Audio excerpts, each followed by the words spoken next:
ચાંદીપુરા વાયરસને લઈને મોટા સમાચાર મળી રહ્યા છે. છેલ્લા એક જ મહિનામાં રાજ્યમાં કુલ 10 દર્દીઓના મોતથી ખળભળાટ મચી ગયો છે. રાજ્યભરમાં 150 જેટલા શંકાસ્પદ કેસ નોંધાયા છે.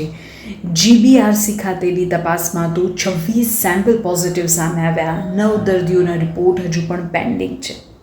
ચોમાસાની સિઝન વચ્ચે ગુજરાતમાં આ ઘાતક વાયરસે હાહાકાર મચાવ્યો છે.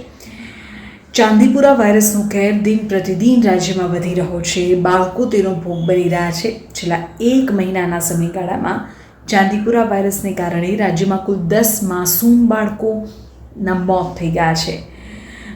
આરોગ્ય તંત્રમાં અત્યારે ભારે દોડધામ મચી ગઈ છે. આંકડાઓની જો વાત કરીએ તો સમગ્ર રાજ્યમાંથી અત્યાર સુધીમાં ચાંદીપુરા વાયરસના 150 જેટલા શંકાસ્પદ કેસ સામે આવ્યા. તમામ શંકાસ્પદ કેસની સેમ્પલની જે તપાસ છે તે જીબીઆરસી ખાતે લેબોરેટરીમાં થઈ રહી છે. જીબીઆરસી એટલે કે Gujarat biotechnology research centre.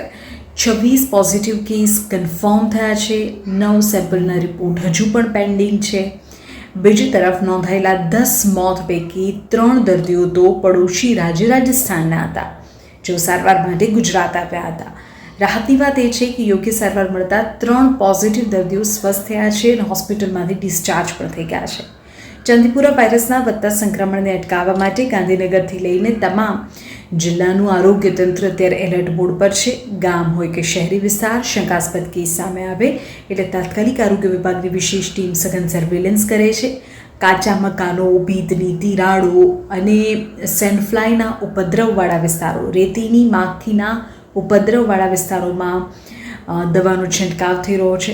Chandipura ઉપરાંત અન્ય મોસમી અને વાહકજન્ય જે રોગચાળો છે તેને નિયંત્રણમાં લેવા માટે અત્યારે રાજ્યમાં રાજ્યવ્યાપી ઝુંબેશ ચલાવવામાં આવી રહી છે. તબીબોના મતે નાના બાળકોમાં અચાનક તાવ આવવો, ઉલટી કે ખેંચ જેવા લક્ષણ દેખાય તો બેદરકારી ન રાખો. તાત્કાલિક નજીકના સરકારી આરોગ્ય કેન્દ્રનો સંપર્ક કરો.